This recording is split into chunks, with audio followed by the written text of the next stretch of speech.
link in the description of also for their Discord, right? Yeah. That should work.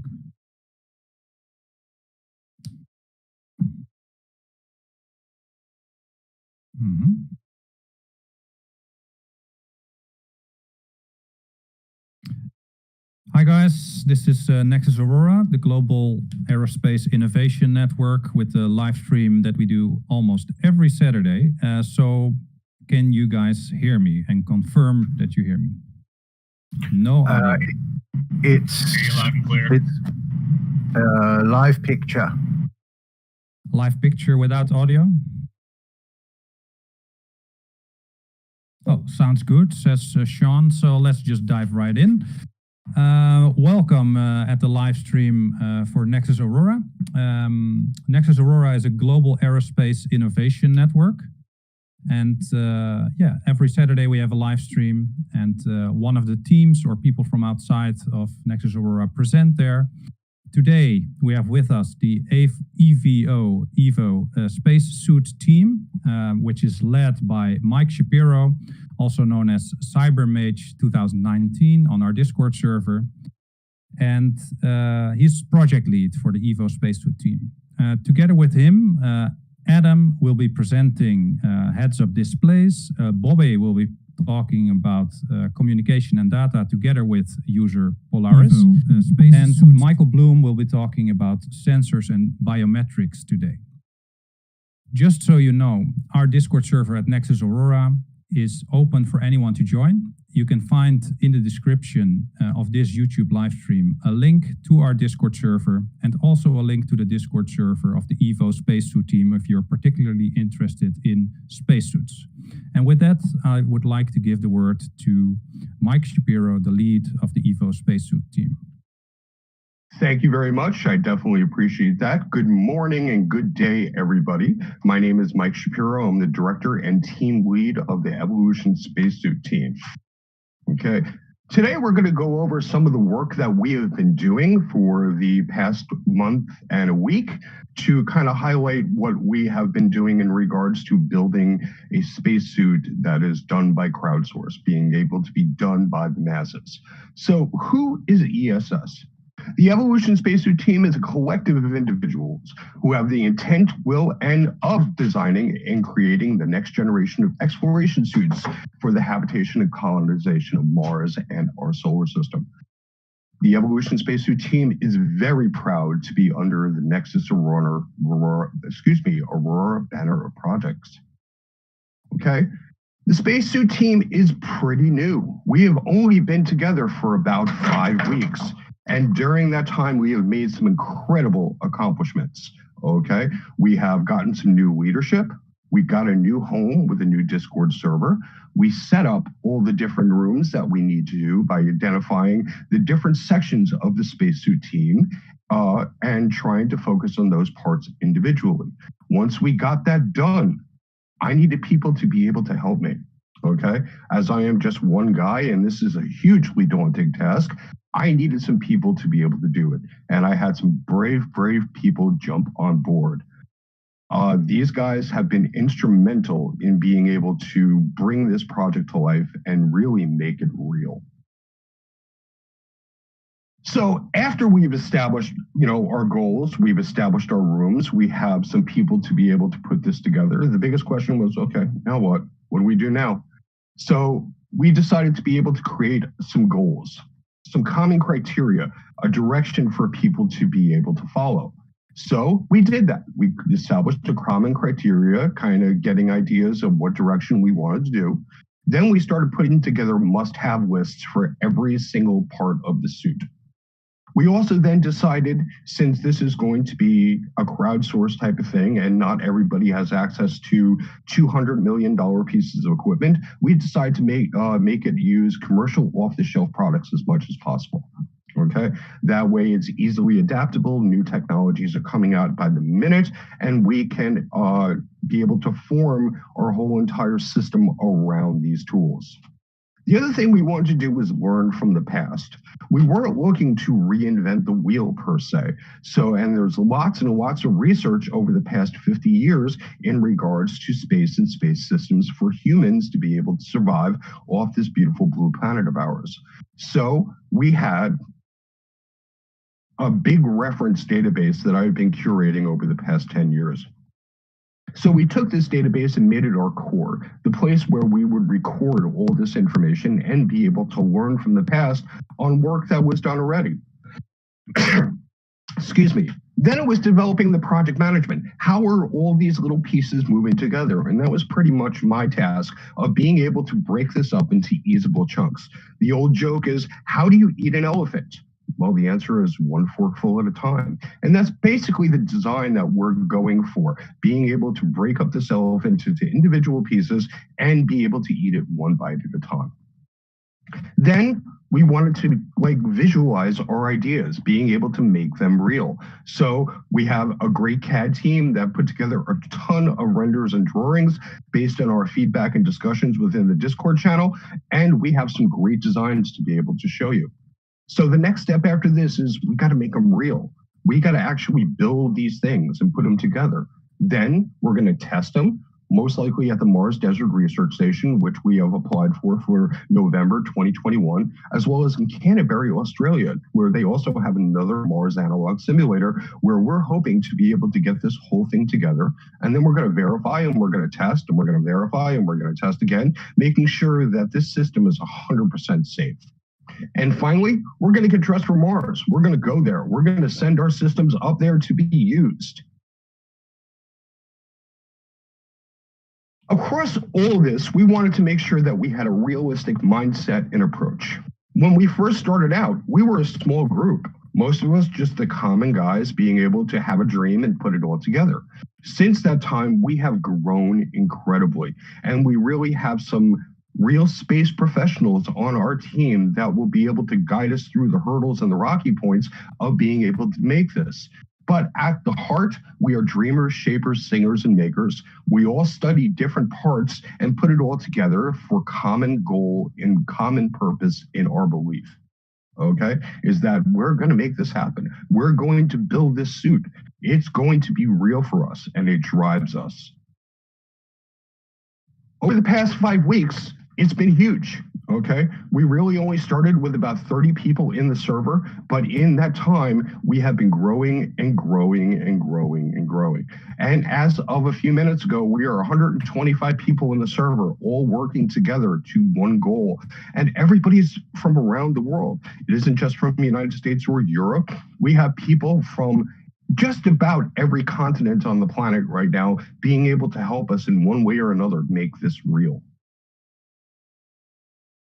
So let's talk about the different things that we're going to be covering today, okay? And we tried to break it up and go through this as fast as possible. But through all this, I want you guys to bear in mind that we are 5 weeks old and we don't have all the answers yet, but we are driving as hard as possible to make this real and be able to find the answers and learn from the past and being able to make this. So when you go through these slides and visualize this, please keep that in your mind, is that we are still new and we're working through a lot of stuff, but in that time, we have some amazing things. So the first thing we're going to talk about is the core idea. What is going to be the foundation of our suit in first principles?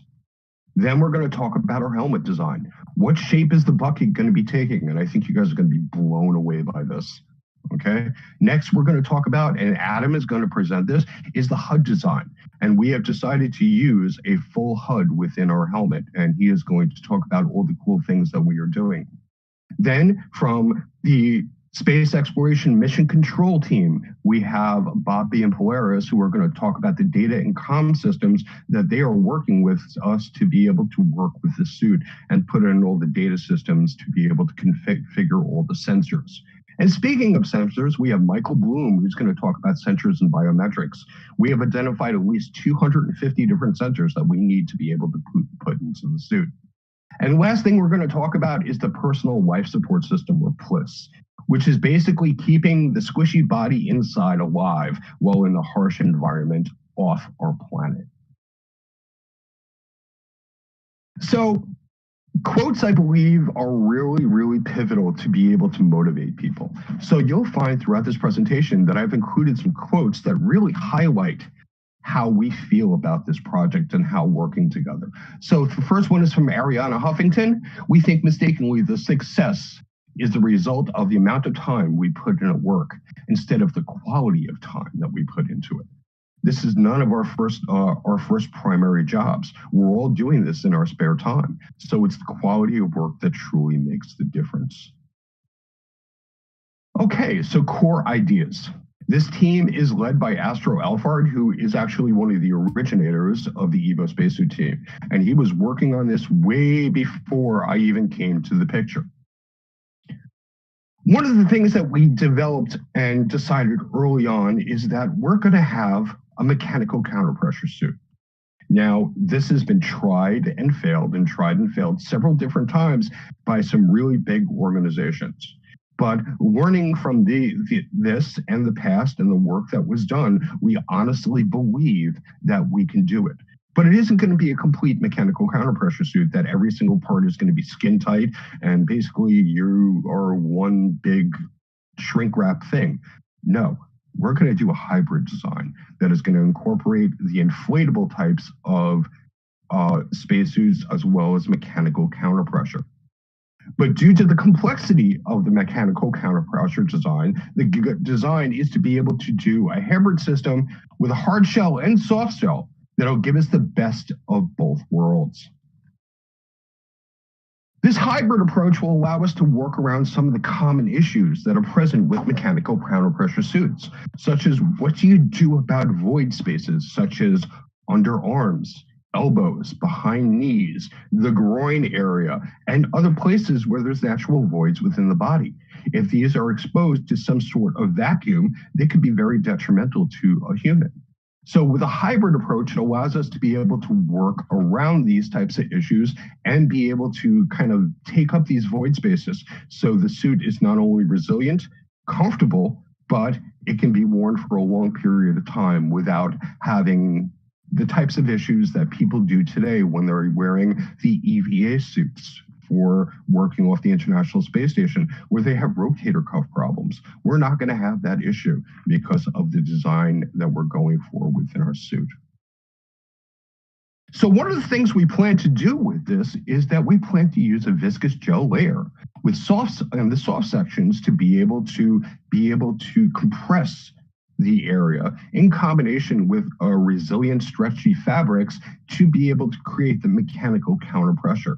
In certain areas, we may have to put in straps to be able to take up some of the voids, but other areas, we're going to use molded pressure bladders fed by microchannels to be able to accommodate some of these voids, either through hydro bladders or through air bladders.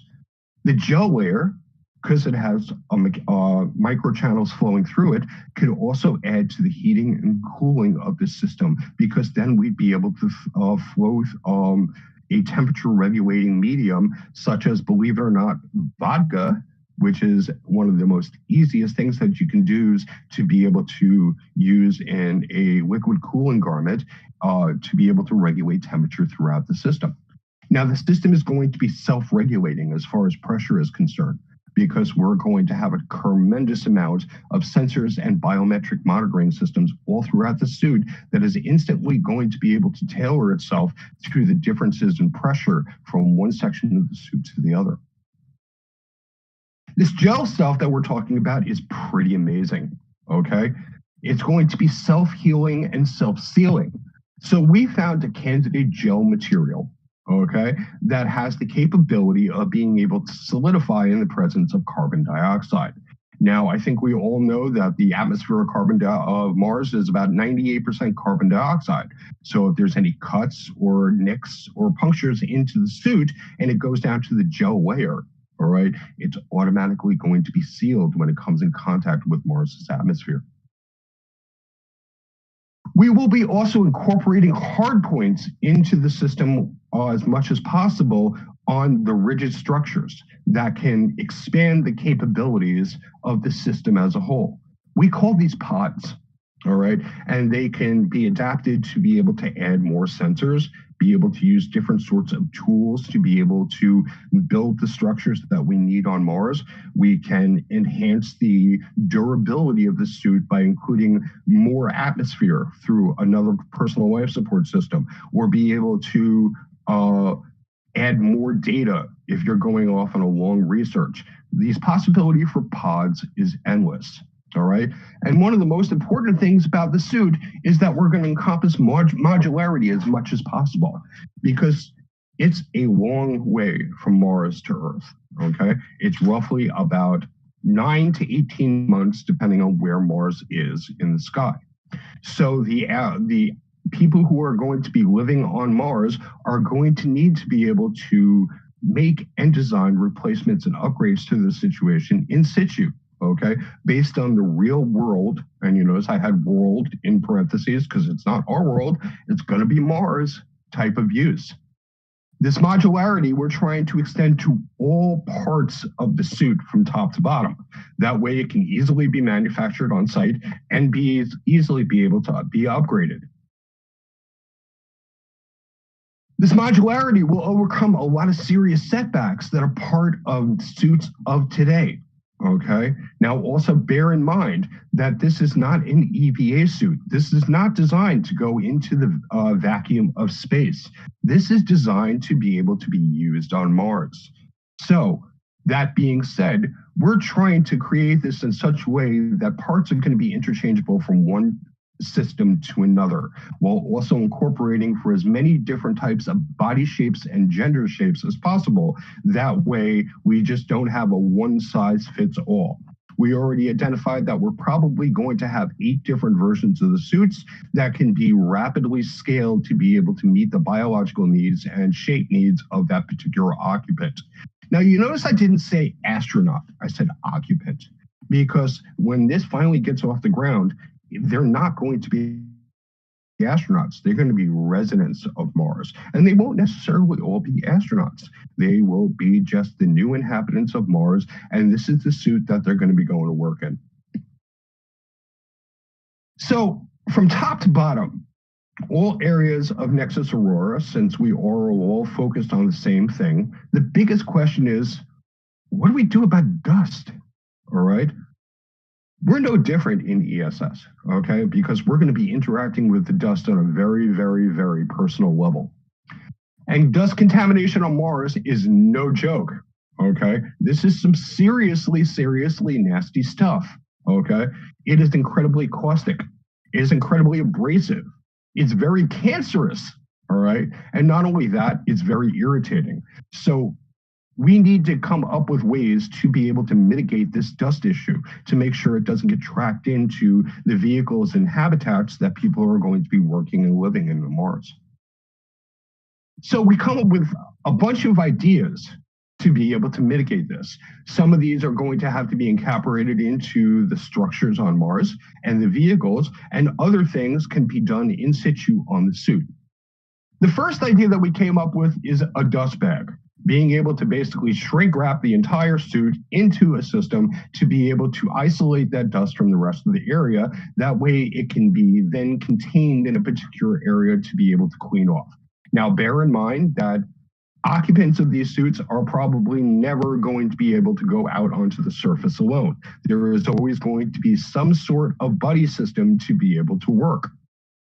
So a lot of these ideas take into account of that buddy system, including working with the dust bag. The next would be high-powered blowers in an airlock, such as a wind tunnel, where you have counter-rotating fans on the top and the bottom to evacuate as much of the surface dust and regolith as possible, okay? As well as a vacuum system that will be work with the buddy system. In my opinion, this is probably the easiest we'll be able to do, and probably the direction that they're going to be looking for when it goes to moon habitation. Next thing we talked about is magnetic repellents. Since the majority of the dust and regolith on Mars is actually an iron oxide, it will have a positive or negative charge. That being said, we can do the inverse on the suit, that it actively repels the dust. But this is also dependent on the electrical charge of the dust that we are kind of waiting for information on. The next idea is probably the most common. Okay, this is kind of what the big boys are doing right now. NASA, JPL, Mars Society, a whole bunch of other ones, ESA and everything else is doing basically an escape hatch. Never having the suits come inside at all. Okay, there would be a hatch on the back around where the personal life support is, and you climb in and out of the suit that way. This might have some complications for the mechanical counterpressure design, but the ideas are continuing to flow. Every single day, we come up with new and innovative ways to be able to work through this. The next thing would be acoustic transduction, basically vibrating the dust off the suit from top to bottom. This can be done with piezo speakers underneath the outer armor, for lack of a better word, of the suit to be able to vibrate the dust off, okay? And the last but not least is a non-slip anti-static surface to prevent the adhesion of the dust altogether. Some ideas could actually just be the simplest, such as a foot brush, okay? A foot brush with a vacuum attached, where you would have these in and out of your hab to be able to make sure that as much dust from the one thing that makes the most amount of contact with the surface can be as clean as possible. Now, these brushes obviously would have to be non-metallic and would have to be grounded to prevent any sort of static to the hab or vehicles. And that brings up an interesting point. What about static grounding? All right, we have a lot of electronics in this suit. There's known to be static discharges on Mars because of how dry it is. Okay, well, the suit is going to be grounded from top to bottom, okay, as much as we can. And we're also working with the HAB and planetary vehicles team to be able to come up with a common grounding plate that the occupants would touch before entering into a HAB or a vehicle to be able to discharge before they go in. Coming together is a beginning, keeping together is progress, working together is success. No truer words were spoken by Henry Ford than those. And really, they highlight all of us together. That is the biggest challenge for any team, is being able to take it over the finish line. But we have confidence that we're going to be able to do it. So the next thing that we're going to talk about is the helmet design in progress. Now, we have done a lot of work on this. It's a big progress for us, all right?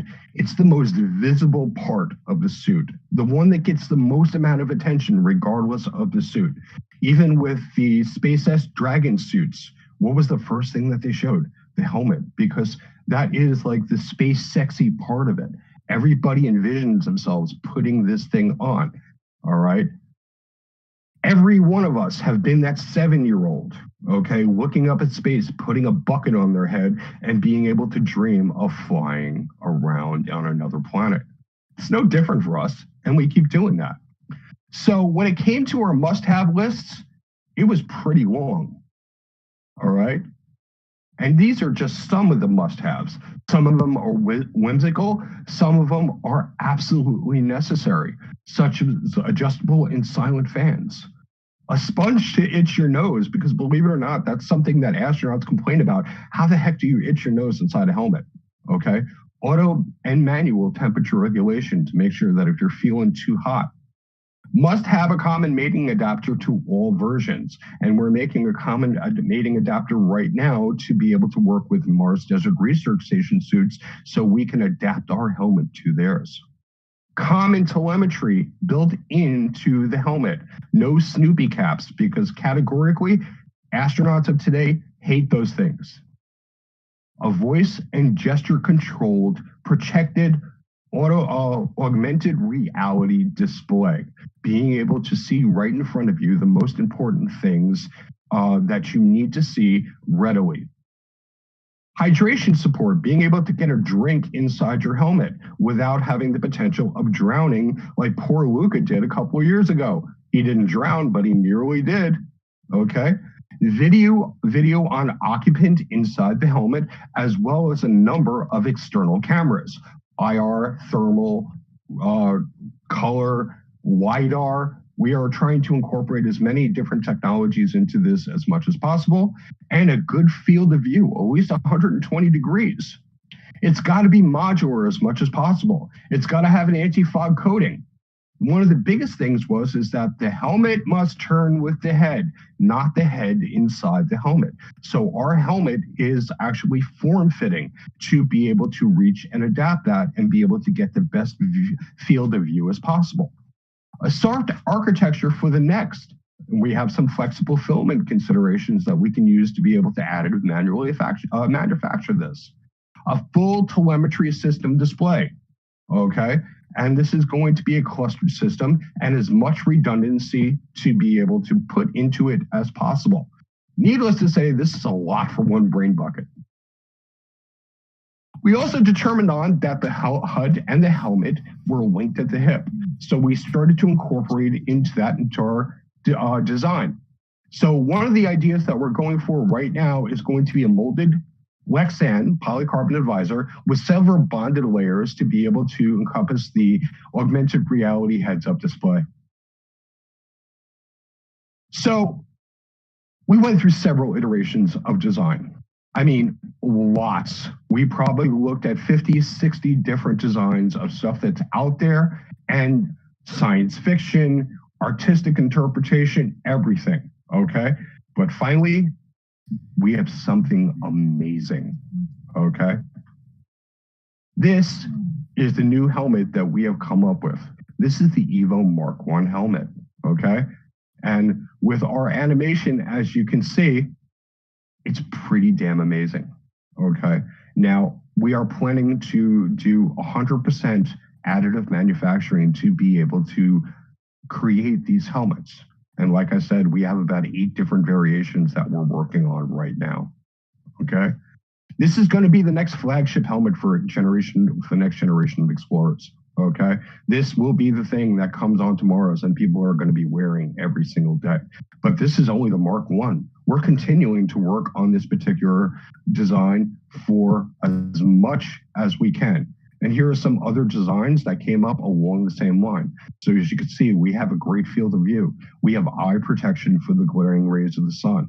We have an anti-radiation coating and a type of polycarbonate that's anti-radiation for the front of it, so you don't get your eyeballs incinerated out, okay? The neck attachment will be a slip ring design to allow the full turning of the head, okay, without disrupting the wires, hoses, and connections that we're going to be needing for the personal life support system.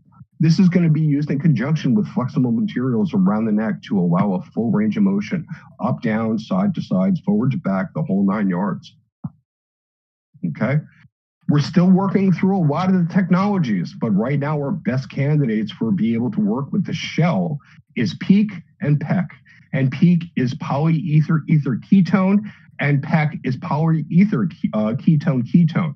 This is the materials that they use right now in some parts of the International Space Station. PEEK, for example, has lasted outside on the surface of the ISS for the past 3 years without any degradation whatsoever. And that's some of the harshest environments you could possibly subject something to. So we know that these materials are going to be super strong and be able to be durable, even to accept a baseball bat to the back of the head, even though that's not the goal of the helmet. None of us are smarter than all of us, okay? And that's very, very true when it comes to Evo, okay? We are all best when we are together, and we definitely exemplify that by our products and the directions that we are going. Now I'm going to turn it over to Adam, who is the lead of my HUD team, okay? He's also my chief bot wrangler over at Evo, and he's got some amazing stuff to be able to show you. Adam, you with us? Yes, absolutely. So I will be talking about the heads-up display and more specifically about the hardware parts and the software parts. To fit in with the rest of the mentality and the rest of the suit, we will be using those commercial off-the-shelf hardware and software. To run the software on, we will most likely be using a system that can support Linux, being it a Raspberry Pi, an NVIDIA Jetson, something that is quite easy to program on and we can rapidly prototype on. This is really our focus because we will be going through a lot of iterations, just as with the helmet design, only so long in, and we are already going through so many iterations. We will move to specific hardware when needed, and we will take into account those possible limitations of how computational heavy we can make things, and how large the radiation protection need to be. All those things, we will take those into account, but use the commercially available hardware. In the software, we will have the core concept of modularity. It will be simple, it will be modular, and this needs to be, because you don't want a crash in your graphic system affecting your life support system, your sensors, your navigation. Everything needs to be very contained, very fail-safe, and simple, because if something fails, be it in orbits on Mars, it needs to be solved quickly, and this is also very fun to work on, because we are an organization that has lots of different users, and if we can have simple and modular software, this is easy to work on with many people. Interface any interface has a trade-off. If you're displaying information, you can either show a lot of information at once, or you can show a simple interface with navigation. And with a couple of clever ways of controlling the interface, we are going for the latter. We are going for high navigation. Next slide, please. So the display is what the main interaction will be showed on. And why are we going for a display in helmets and not, for example, for a screen in front of the user, or a screen like a tablet mounted to an arm? Because we want the information vital to the astronaut or occupants to be readily available, to be available at all times. The picture you see there is from a fighter jet, and it has an advanced heads-up display that shows exactly that critical information without the user needing to look at somewhere else. At the bottom, you can see the interface of the Dragon capsule. So this is a different use case, because it's mounted. It's only used for in the capsule. The idea is the same. It needs to be very clear, very reliable, and we will be working towards it. Slide, please.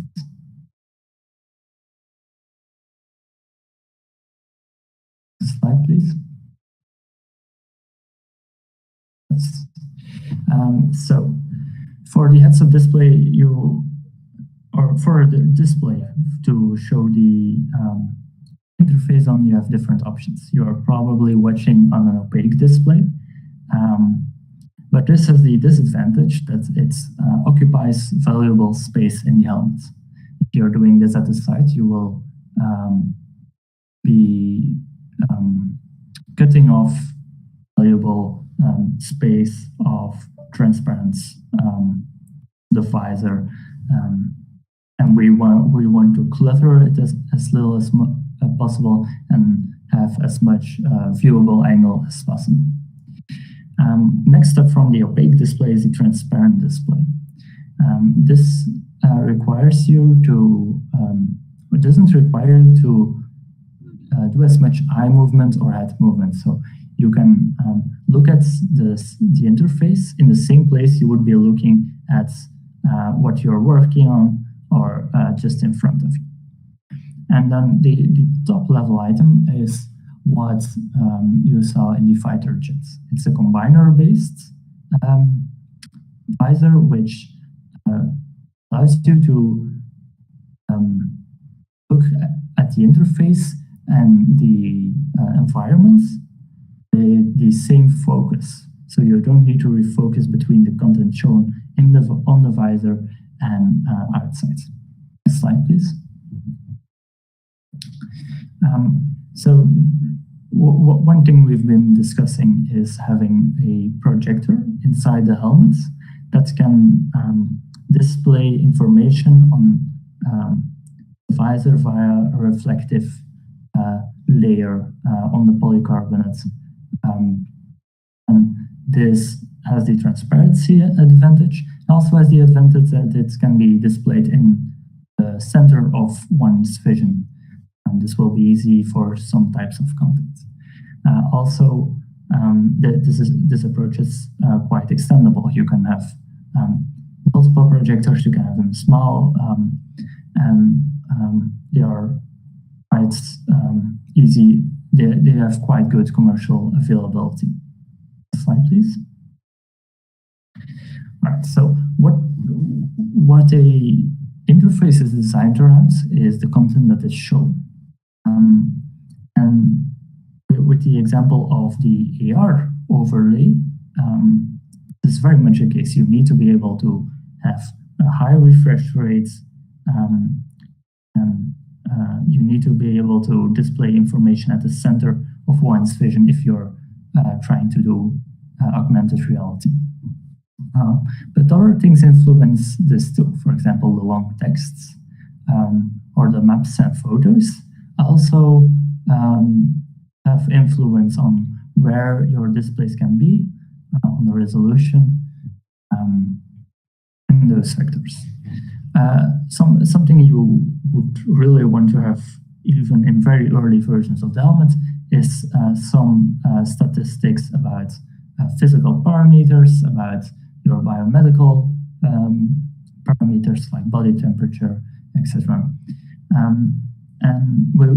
Because we won't be displaying much information at the same time, we will work with a notification system, where if the parameter is outside the normal range, we will display it via notification. We can use animation at our peripheral vision.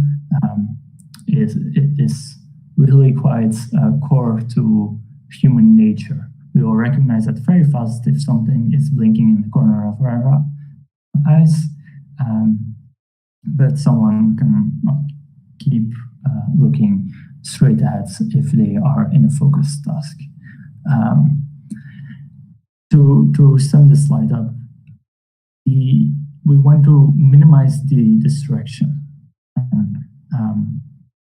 That also needs to take into account what limitations we have with the display. Not only the content pushes the interface forwards, and the limitations push the interface backwards in fanciness terms.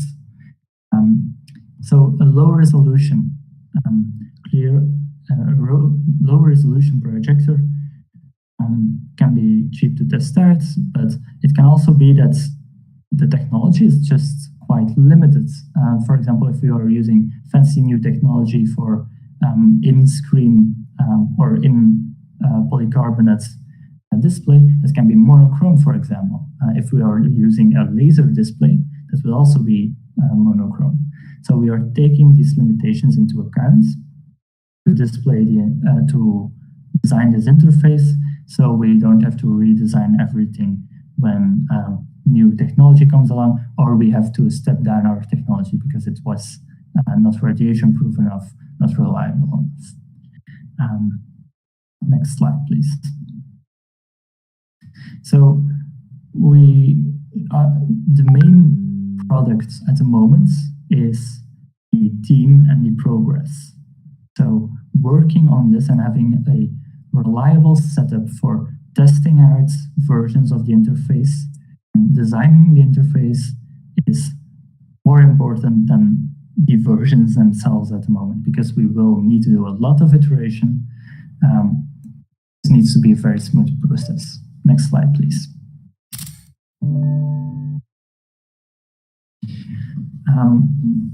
For the design, the core design of interface and the design process, we are looking at a picture of the cognition of a user, how a user sees, and what will be around the user. What is the background? Is it a Chinese user with limited understanding of English trying to navigate a text-heavy English interface?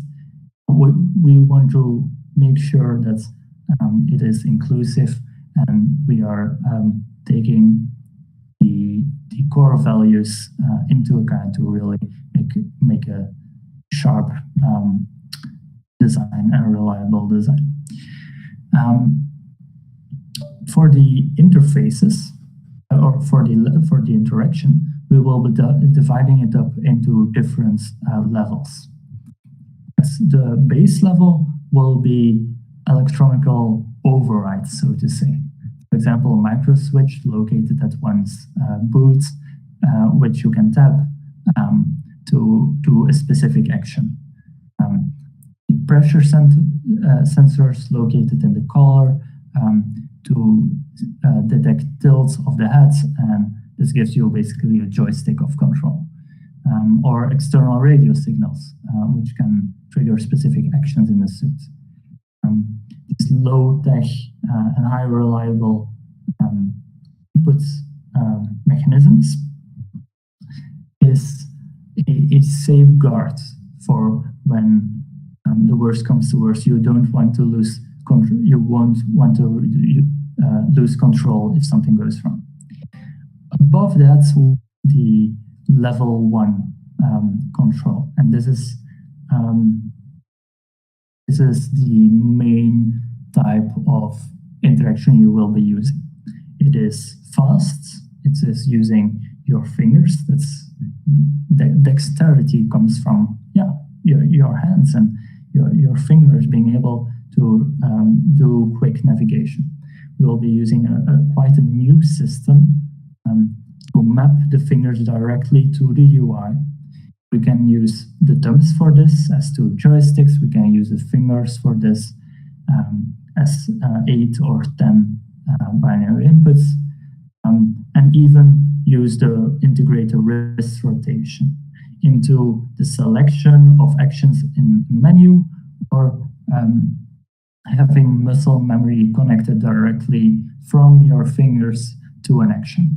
Next slide, please. In some situations, you want to have higher level control.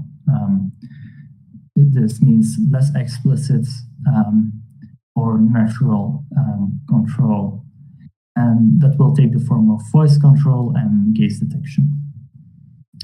These technologies are quite high tech. They require a certain amount of computation. Especially voice control is quite computationally heavy.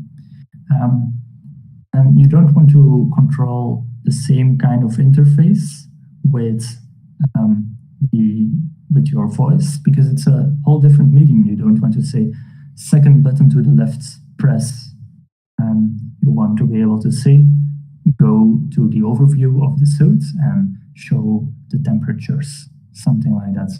And to do this, we are creating an agent, a kind of personal assistant, which whom you can communicate and actually convey your intentions. Gaze detection can be used, for example, to highlight specific parts of the interface, bring up specific parts, or it can be used as a quick selection. If you're scrolling, for example, to a document, you can quickly and naturally guide that. These are high-level, high-throughput interfaces on top of the level. Level 3 is the biometric and environmental gatherings. For example, your joints positions or your heartbeats, and these will control the interface or the suit in some way too. Much like you are imagine, for example, you want to get off your seats, and you need to have control over the seat belts. And the suit can detect this, and you don't have to go explicitly through your gloves. You don't have to say this out loud. Just with the intention of the suit that the suit can detect, you can do it. The environmental gathering is good for if you're walking towards the door. You don't want to ask your assistant, hey, can you open the door and have be the door towards the bathroom? No, your environment knows that you're going that way, and you can open the door beforehand. You don't need that explicit control. This is yet again one level above the previous in control. Next slide, please. And the final level is the context. This can be done by machine learning. This can be done in network effects. This is, for example, if the suit knows which action you're going to perform. It has the context of the things you want to do.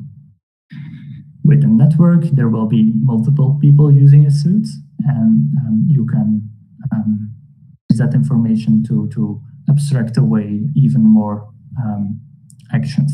Your hub will be smart, your rover will be smart, your displays will be smart, and the network you will be constructing is a very strong interface control or interaction with the environment and everything beyond that. Thank you. Okay, thank you very much, Adam. That was awesome. I definitely appreciate that. So the next section that we're going to talk about is the data and communication system. That is being a collaboration between the Space Exploration Mission Control Team out of Nexus Aurora and us to be able to create the data systems that we would need and the communications that we would need to be able to run the suit and be able to talk with the team. Bobby, are you with us? I am indeed with you. All righty. So, hey, I'm Bobby. Many know me as a contributor to Nexus Aurora. I'm here to present to you our section on data and communications. I'm also the founder and leader of SCMC, the team that writes software for mission control. And we have a handful of projects going like SCMC OS, flight paths, manuals, and training, and so on. We've been collaborating with Ebo for quite a bit now. Actually, these slides you're about to see are an SCMC community effort. Furthermore, we're working on a fork of SCMC OS for ESS, an operating system for spacesuits. So, without further ado, let's get started on data and communications, and after that, we can chat about SCMC. Next slide. So, first off, communications is critical in a spacesuit, at least in my opinion. I can't imagine having to venture out into the unknown without a single anchor of voice to guide you through. Sounds philosophical, I know. Our communication system will be a combination of voice-operated exchange, or VOX, and push-to-talk. This way we can ensure a smooth experience for end-user astronauts, as well as give said astronauts a backup plan should their VOX system fail. Next slide. So, I reckon that many of the cons of a VOX communication system don't apply to someone in a spacesuit. First of all, you can't specifically have side conversations without using said communication system, so we can strike that off of the cons list. Noise redundancy due to two-way radio will have to be dealt with using an anti-VOX system. And finally, the fact that a VOX system generally leaves 1 to 3 seconds due to the hang timer of silence after the talking has ended isn't really a nuance here. So if we go to the next slide, most probably the biggest problem we have is voice clipping, because VOX systems are known to have issues with exactly that. How is the system supposed to know when you want to talk? We solve this by having PTT available. Essentially, the user is asked to use push to talk, but if they forget, or if they're unable to actually push our button, they're covered by VOX. Think of VOX as the backup system. Now I'll pass it on to Aris. He has a beautiful slide for us. Thanks, Bobby. All right, so all of these communication systems and all of the data that is being collected by the suit, we need to transmit that somehow. Now, we could use something like lasers or some other far-off future technology, but right now we have radio systems available, so why not use them? One of the main systems that's going to be used for low bit rate and high reliability transmission of data is APRS, or Automatic Packet Reporting. So APRS is a radio-based solution for simple data sharing across medium distances. Now, it has a few key advantages over many other solutions based on radio. So, for one, because of its low bit rate and simplicity, you can transmit this over kilometers, even tens of kilometers, with only a few watts of radio power. Whereas with Wi-Fi and Bluetooth, you need tens of watts to even get a few hundred meters. Now, APRS contains a number of packet types that you can send automatically, including position, status, messages, queries, weather reports, and telemetry. We're planning on using these to share EVA status, suit sensor data, hazardous weather, location, and simple text messages between suits and HAB. Now, the only downside of APRS, the main one at least, is that it's slow. It's like 1 or 2 kilobits per second on a good day. So we're going to need some other solution for higher bitrate transmissions over short distances, which is where 3 and 4G, Wi-Fi, and Bluetooth come in. So I'm sure everyone's already familiar with these systems. You've likely used them in your day-to-day lives. Now, basically, the only challenge with this is 3 and 4G, because mainly they're designed to be enterprise solutions used by companies with a lot of technical knowledge. So there's not a ton of good solutions for consumers to use to transmit them, except for small devices called picocells and femtocells.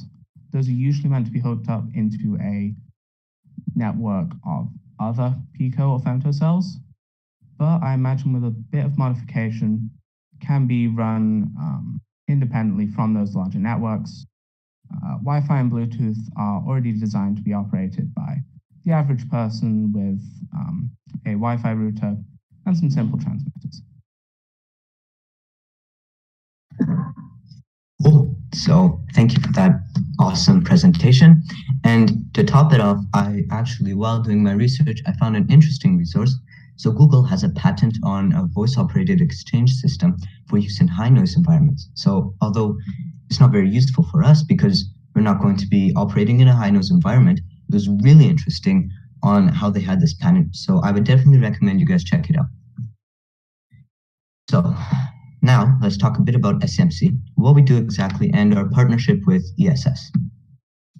As I once stated before, SMC is an open source project from Nexus Aurora working on software for mission control. We've got things like SMCOS, flight paths to a package manager. We're working nonstop to provide open source software for mission control. So we've got good ties with Evo, considering we're both parts of Nexus Aurora. I myself worked at the very original spacesuit designs, and we overlap quite a bit. We've got a fork of SEMCOS coming that targets Evo's spacesuits specifically as well. On the next slide, we'll talk about how lately most of our efforts have been propelled at SEMCOS, and we're past release 0.0.4 alpha already. We're looking for all developers and engineers to contribute. It doesn't matter the experience. As long as you're interested, you've got the power. So if you're interested, there are tons of ways for us to get in contact. So check us out on Freenode, preferably Discord and GitHub. So yeah, with that, I'll wrap up my presentation. Thank you for attending. And with that, I'll pass it on to Michael, after a cool quote, that is. See you around, hopefully at Evo or SMC. Thank you, Bobby. Really appreciate that. And we really appreciate your hard work as well. Okay, so as the cool quote that Bobby represented, unity is strength. When there is teamwork and collaboration, wonderful things can be achieved. I think we kind of personified that within Evo and SEMC and Nexus Aurora as a whole, where a bunch of common people can get together and do some simply amazing stuff. Now with that being said, I'm going to pass it over to my team lead for sensors and biosystems, Michael Bloom, where he's going to talk about all the different types of sensors and biosystems that we have in the suit. Michael, you with us? Yep, I'm here. Can you hear me? Yes, we can. Go for it. Okay. Hi, my name is Michael. I will be talking about the sensors and biosystems monitoring for the suit, where we are right now, and what we're looking at going forward. Next slide. Oh yeah, you're already there. My name is, we have been focusing on 3 types of data: biometric data, life support control data, and external sensing data. A spacesuit is like an onion. The heart of any spacesuit is the person inside it. Keeping the wearer alive and well is the entire purpose of the spacesuit. We use biometric sensor data to determine the health and well-being of the human being wearing the suit. Surrounding the occupant of the spacesuit is the internal environment, which has to be closely monitored and controlled to keep the wearer operating nominally. Life support control sensor data monitors the internal environment and coordinates with the life support system to make adjustments as needed. Surrounding the spacesuit itself is the external environment. It's because of the harshness of this external environment that we need a spacesuit in the first place. External sensing data not only allows our suit to respond to the changing conditions in the external environment, it can also aid in navigation and collect data for later analysis. Next slide, please. The suit's main goal is to provide an internal environment that allows the wearer to function properly. We need high levels of accuracy, repeatability, and stability for the life support control sensors so that the life support system can do its job. We want to be alerted to the critical environment or health issues as quickly as possible, and we want the suit to be able to respond so that the wearer is the last line of defense and not the first. We also want to be able to record external data, which can be used to complete mission objectives or can be analyzed or added to mapping projects at a later time. The men and women wearing these suits will be on the front line of exploration, so the data collection is an important concern. Next slide, please. Some of the challenges we have identified so far include the following. In terms of data storage, we will be collecting a large amount of data, and while live data streams can be used to control life support system functions without being stored, we will be wanting to store as much of the data as possible for later analysis and for remote assistance. Some data can be stored locally on the suit, but we will want to be able to relay the information back to base where people can be monitoring the information in real time. We want to work with the data and comms team to get this done, whether it be through satellite uplink from the suit or from an EVA vehicle relay. In terms of sensor maintenance and replacement, sensors will need to be recalibrated and often, potentially, and will fail occasionally. Our sensors will also have to be easily serviced and be able to be swapped out between EVAs. Many spares of all the suit sensors will need to be brought with us. For farther or longer term missions where resupply is not easy, it would be ideal if some sensors or some sensor components can be built on site with materials at hand. In terms of intelligent control systems and fusion, the data doesn't do anything without the control system behind it. We need the control system that can respond to the data and can respond to an exhaustive range of possibilities and make rapid system adjustments based on the sensor data. We need to be able to synthesize the data from the many sensors and have the suit always know the best course of action to avoid a critical situation. In terms of environmental dangers, we need sensors that can still operate at the required levels in harsh environmental conditions and higher radiation environments. The critical sensors have to be robust enough to work in all conditions and be able to handle situations of sensor saturation or sensor failure. Next slide, please. The first level of our data is the biometric data. It's all about the condition and status of the person in the suit. What is the body doing at each moment, both internally, such as heart rate and blood oxygen, as well as externally and physical motion and acceleration data. We can think of this as the inner layer of sensors. The entire purpose of the suit is to keep what's happening inside of the wearer functioning properly. So here, with these sensors and with this biometric data, we are monitoring the wearer and how they're doing. Next slide, please. Life support control data is all of the data about the environment inside of the suit. This is the second layer of sensors. These help make sure that the environment immediately surrounding the wearer is ideal. This includes suit pressure sensors and atmosphere and water sensors. These sensors will be tied into the life support system controls, and accuracy of these sensors is extremely important. Next slide, please. The external sensing data is all data about the environment outside of the suit. This is the third layer of sensors. This includes cameras with night vision or thermal vision capabilities, GPS, atmospheric temperature, pressure, and radiation levels, etc. We may also be able to equip different types of sensor equipment depending on the mission, such as LiDAR or ground penetrating radar, attaching to the pods as additions and modules that you can add at some time. Next slide, please. These are our main hardware considerations for our sensors. They have to be right. They have to be right repeatedly. And they have to be right repeatedly for an extended duration. Anywhere a suit is needed is a harsh environment, so all suit functions have to be able to work reliably in harsh environments with elevated radiation levels.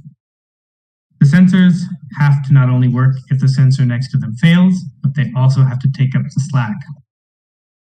The sensors have to feed data to the control systems that can respond in real time without the wearer having to manually operate them or respond. Sensor data needs to be stored, transmitted, and secured from interference. The sensors have to be easily serviced and replaced far from Earth. If possible, the sensors should be manufacturable wholly or in part far from Earth. The sensor system has to be flexible enough to serve in a wide range of environments. Next slide, please. And here's what we are working on going forward in the Sensors and Biosystems team. We are currently working on identifying candidate technologies and performing a requirements analysis for our sensor systems to flesh out the initial sensor suite designs. There are some decisions to be made regarding data storage and transmission, as well as the intelligent control schemes we want to use. After that, we will be drawing up schematics for each level of sensors, including using current technologies as much and cheap off the shelf as much as possible, and integrating the whole network into the different parts of the suit. And next slide, please. And I just want to say thank you for your time, and I will leave you with a quote. Many ideas grow better when transplanted into another mind than the one where they sprang up, by Oliver Wendell Holmes. That just reminds us that all great accomplishments are collaborations, and that we only get to where we want to go by putting many minds to the task. That's what this project is all about. Thank you. Thank you, Michael. That was awesome. Okay, so the last one we're going to be talking about is the personal life support system. This is led by our team lead, Sharon, who just recently came on board for us. So she's got a lot of challenges ahead of us. So we all know that life support is probably one of the most critical parts of the suit. It also has some very, very unique challenges. How do you keep a living bag of mostly water alive in a place where there is no life? All right. This has been something that has been worked on for the past probably 100 years in one form or another, and probably will continue to do so for many, many years ahead. As each environment is different, it's going to require different things. But luckily, we live in the technology age. First steps, like every other team that we have in EVO, was to develop those list of must-haves to be able to generate the kind of ideas and the systems that we will need to be able to go forward. Life support systems has probably just as much, if not more, than we do for the helmet design, okay? Because there's so many different ways that things can go wrong and so many different processes that are going to be needed, such as a self-balancing atmosphere based on biosensors, a such self-recycling system as much as possible, filtering, heating, cooling, circulating, and recycling water, okay? Being able to use every little iota of resources within the suit as much as possible to maximize the amount of time that the longevity of that suit actually has. How do you get rid of your waste? And I'm not talking about the human waste. We're pretty sure that's going to go with a maximum absorbency garment, aka a diaper at this point, because there's really no effective way to be able to do that without being super invasive that nobody's going to really like. So the waste disposal of waste gases, waste heat, and biological contaminations, sometimes it could be simple as urine, will probably be done with an overboard dump. But these are systems that we still need to work into configuration. Power. How do we keep the whole system running for as long as possible and be able to provide 50% over requirements for future iterations enhancements with a goal time of occupancy at the maximum of 18 hours? Well, is a person really going to want to be in the suit for 18 hours? No, but at maximum amount of time, we can anticipate that being, a good amount of time for rescue to come if you're in deep trouble. So we want to make sure that the suit gives you as much possibility as possible. Heating. The fluctuations in space and on Mars are crazy when it comes to temperature. We got to make sure that we have a system that's able to adapt it, and not just heating and cooling of the human. There's heating and cooling of data and communication systems, because if they get overheated, they'll act weird. And the heating of atmospheric gases as well as water. Nobody wants a mouthful of ice chunks in their face or a blast of cold air blowing on top of them. So being able to make sure that all these gases are at the right temperature and pressure. We got to make sure that the squishy bags of water maintain their shape, okay? This will be based on biosensor feedback from sensors within the gel layer and the whole bunch of other sensors that Michael is going to be putting in the system, okay? As well as, since it's mechanical counter pressure in core design, it's got to be able to adapt that core design to be able to meet it, as well as for the gas pressurization areas of the suit, okay, and the non-mechanical counter pressure permissive areas, such as the head and the torso, okay, making sure that the gas pressure is enough that the humans don't explode or they get embolisms. The systems of today send air through a full loop system. Carbon dioxide gets absorbed by a lithium hydride bed containing and is continued throughout the pack to be able to filter out the toxic gases. It is also going through a water separator to be able to filter out as much of the humidity as possible that we exhale into the air as much with every breath. Most of the water vapor is going to be sublimated off board. This is how the soups works today, and the loop continue. Oxygen is continually leached in at the right times to maintain the ratio so the person can continue breathing, okay? We think we might have found a better way though, okay? We quickly established one of the most important goals for the system would be efficiency, okay? How do we safely scrub CO2 and other particulates out of the system while leaving enough air for the squishy human to breathe?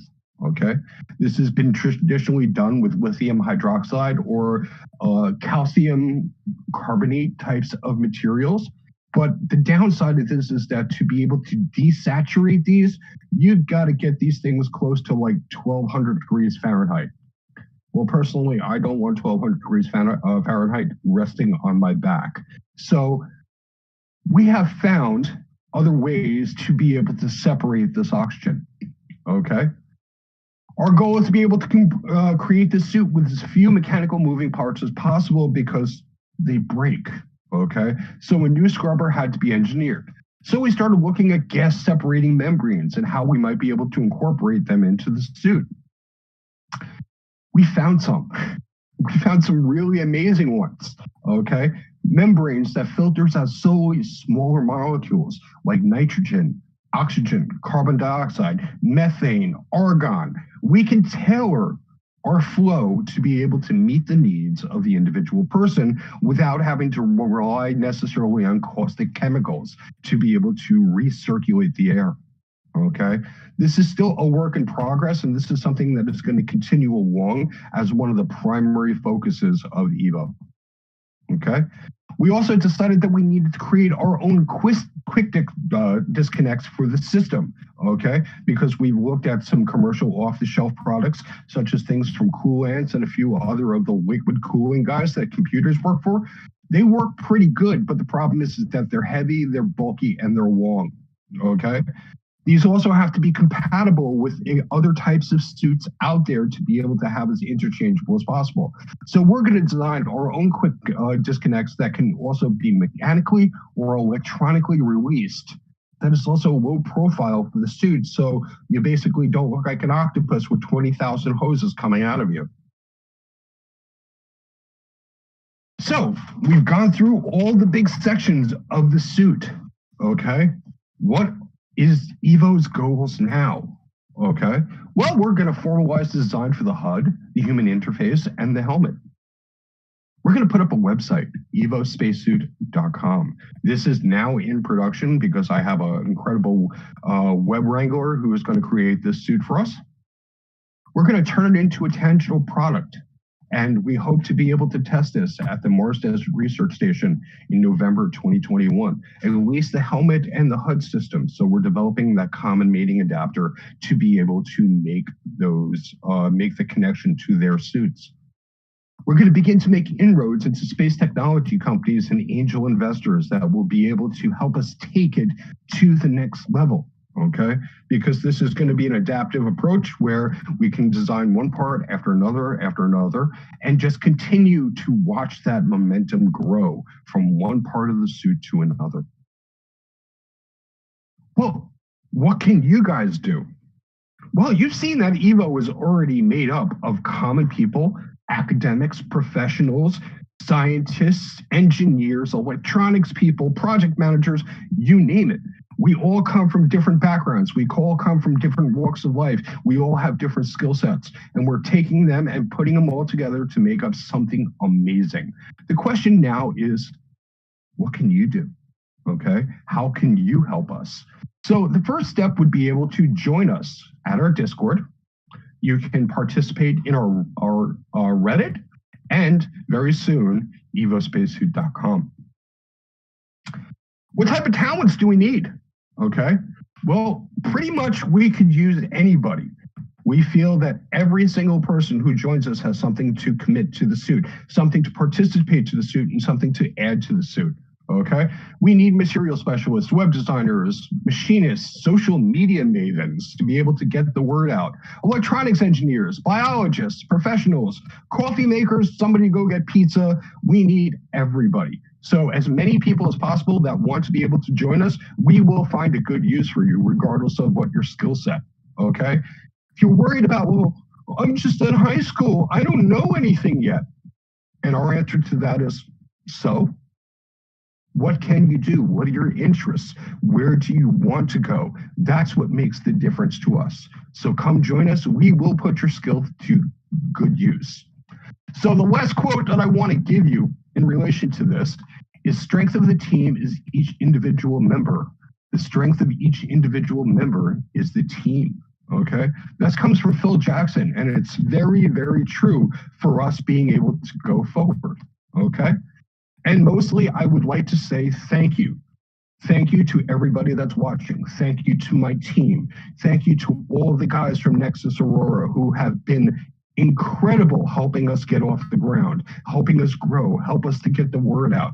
Everything. You guys have been amazing, and we cannot possibly thank you enough for allowing us and helping us to make this dream come true. Okay? And for now, we're going to break it open to some question and answers. So if you got some for me or for the presenters and the team, shoot them out. Thank you very much. We really appreciate your attendance today. And thank you so much, all of the presenters, actually, for providing us with such a very in-depth presentation. It was really great to see.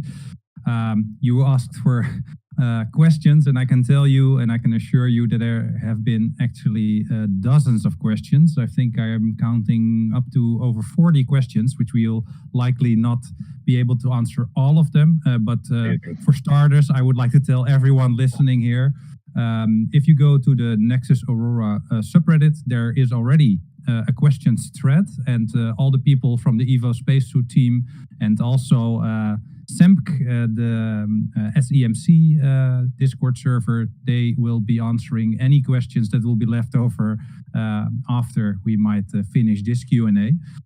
Yeah, I must say, really, really interesting. I loved all the quotes that you guys used, and actually they all sort of fit together with this, one for all for one team mentality that you guys have, and it shows, because in the past 5 weeks you have been able to create not only this presentation, of course, but also a lot of content, research, even 3D prints that we have seen online. It's really, really awe-inspiring that you see that with a team of people from all around the world, what you can achieve with all of these different expertises coming together and just, enjoying yourself, but also working hard on a project that you feel passionate about, like you guys do. And you really show that, and it's really visible also in the presentation and also, in the results that you achieved. I would also even say that you guys should definitely publicly share a copy of this presentation if you are willing to do so, because I feel a lot of people will be interested in that. You want to respond?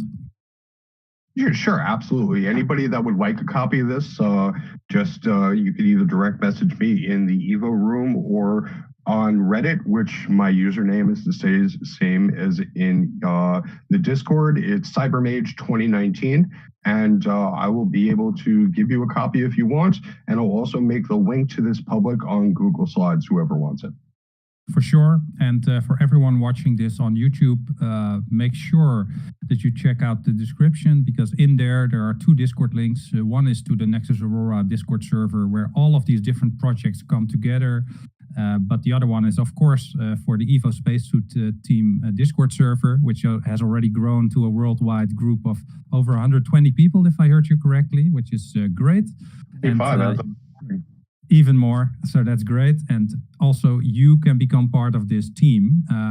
And as is also said during this presentation, they need all types of skills.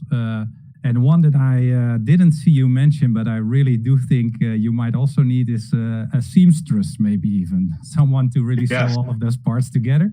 That's maybe not a very technical thing that you can do, but if you're good at sewing, you might have a very good spot in this team as well. So without any further ado, I would really like to dive deeper into the questions, because there have been a lot of questions and also some suggestions. Some people suggested you talk to Adam Savage, which you all know from currently from Tested, but before from Mythbusters, of course.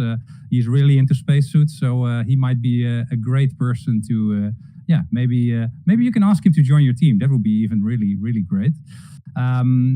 Beside that, there was also a suggestion to contact the guys at Pacific Spaceflight, because they are doing homemade pressure suits as well. If you haven't heard of them yet, that's a suggestion from user Electric Ironland on the subreddit Aerospace.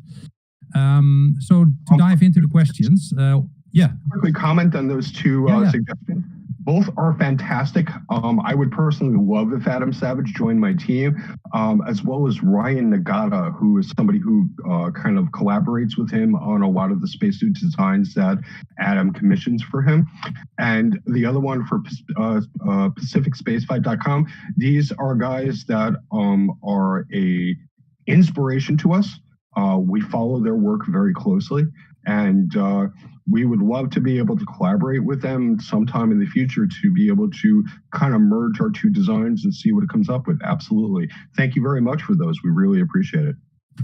Great. Then to some more technical questions, maybe even. You talked about additive manufacturing, of course. I presume that is because you also want to be able to at least print new parts on other planets, Moon and Mars. But can you also explain what the final construction technique will be for the helmet? And particularly also, that's another question, what material you're planning to use for the visor itself? Okay, well, the helmet itself, which we talked about a little bit earlier, is probably going to be done with either PEEK or PEC. Because they are the most resilient materials right now and are used in space and aerospace right now today. It is also very, very achievable for the common person to be able to work with these systems. So yes, we are intending to print as, not necessarily 3D print, additive manufacture as much of the helmet as possible. Since the entire helmet is not going to be made out of one giant bucket of plastic, it's going to have metallic parts, it's going to have all different types of materials that it's going to be made out of. The goal is to have it additively manufactured as much as humanly possible. Because there is no Geek Squad on Mars. It's a long time before you're going to get some help. So if you don't have the capability of being able to replace or be able to improve those systems in situ, you're going to fail pretty quickly. So our goal for not only the helmet, but the suit is to have it additively manufactured as much as possible. As far as the question about the visor is concerned, we identified pretty quickly that it's going to be some sort of layered approach based on polycarbonates. The common suits today, they use a combination of polycarbonates and Lexan, as well as transparent aluminum, Alnon, to be able to provide a very, very resilient sort of visor. Now, we also found a type of polycarbonate that's actually radiation resistant. And we're making some inroads to be able to get samples of those to kind of see how easy it is to be able to mold those materials into a visor shape. That's great. That's great. Make sure you also talk to Sean, if you haven't already, about some specifics about the radiation, because depending, of course, on how much time you spend on the outside, it's actually might be more beneficial to spend a lot of time in a completely radiation-proof environment, and then maybe this might allow you more time outside without a lot of radiation protection, but that's something maybe to think about in the future. Up to the next question. Akash17 asks about specifically 3D files, because they saw some of your nice 3D printed helmets and testing, and of course the 3D graphics that you guys made. Will they become available anywhere, and if so, where? Right now, we are kind of keeping them closed as the development is continuing along. We can release some of the prototypes of the STL files that we have right now, but they're continuing to be worked on. But eventually, yes, we can release some of the STL files for everybody to be able to print these helmets themselves. This project we're working on right now is pretty open source. We don't want to necessarily release the files yet because they are still works in progress. And also we want to make sure that our intellectual property is not going to be taken into something that's going to compete against us. Understandable, because some people also ask questions about, of course, this is a nice hobby project, but how do you make money in the end? And you ended your talk, of course, with angel investors and maybe some other forms of subsidies and people who would like to spend money on this development.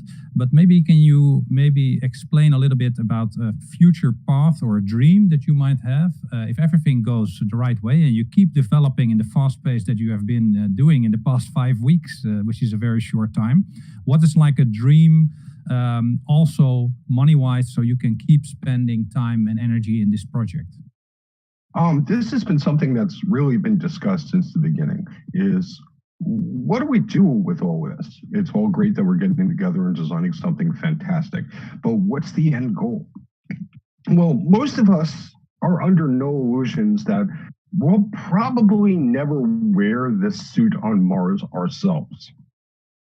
So the goal for the most part was be able to create the individual parts or the whole and be able to sell it to the people who will go to Mars, such as the SpaceX's and the Blue Origins and the, all the rest of the guys that are in the private corporations right now targeting to be able to go to Mars. There's also at least 25 different governmental agencies around the world that would be able to benefit from our designs. So that is basically the short-sighted goal for right now. Since we are only 5 weeks in, there is a lot of legal, ethical, and licensing obstacles that we need to overcome. And luckily we have. So you need some lawyers as well, maybe, Ethan. I think we have a couple that have recently joined us where we're going to be pretty much picking their brains all the time to make sure that we are, going in the right direction, that we're not going to step on anybody's toes, but also make it meaningful and practical for us as well. That's great. Great to hear that you're also thinking so far ahead into the future. One question I have before I continue to the many other questions is, would this design, which is actually designed maybe for Mars, especially Mars in mind, would it be possible to use it, for example, for Earth-to-Earth transport, so that people have some type of pressure suit? But since you are designing this in a kind of open source way, this actually might be a lot cheaper and easier to make than current spacesuit designs. And if we are going to be like a standard type of airline passenger, but then in the maybe Starship Earth-to-Earth transport, we need some cheap spacesuits, I guess, right? Well, I will say in the 2020 world right now, with COVID and the coronavirus basically running rampant all over the planet, it has not escaped our notice. Can we adapt this system to be able to meet those particular needs?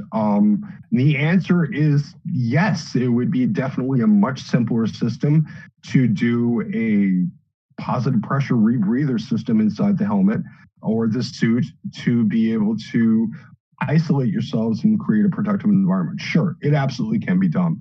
If I can reference somebody from YouTube, a guy who has a channel by the name of the Thought Emporium, recently just did something very similar with a Daft Punk helmet that he kind of created and put together. So the ideas and the desires and the notions are there. But we're definitely laser focused on Mars right now. But one of the benefits of the modularity and adaptability of the suit is that, yeah, we can design different parts to be able to go to Mars, go to the moon, go to Europa, go to San Francisco, go to Europe, and exactly, go anywhere that you want. You probably get some strange looks, but you'll be definitely the coolest kid on the block. That's for sure. I can tell you that I would definitely like to buy one of your suits. They already look awesome. So let's dive a little bit deeper into the material use. And if the plastics that you're talking about, if I can describe them actually as plastics, are qualified for vacuum, UV, and MMOD exposure. Since it's going to be layered approach, it's not just going to be a single pane of glass layer. The answer is yes, because then we can adapt the different layers to be able to meet the different sort of austere environments that they're facing. The outermost layer is going to be that radiation-resistant polycarbonate that we discussed. Plus, there is going to be other different types of layers, such as the reflective layer for the HUD to be able to project against it.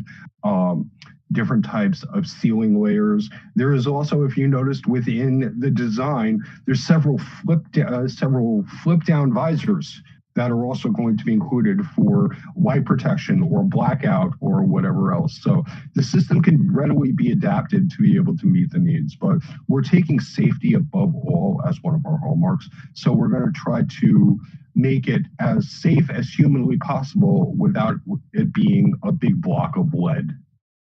For sure, that's very clear. Yeah, and you will need extreme amounts of radiation protection to have stuff 100%, which is unfeasible.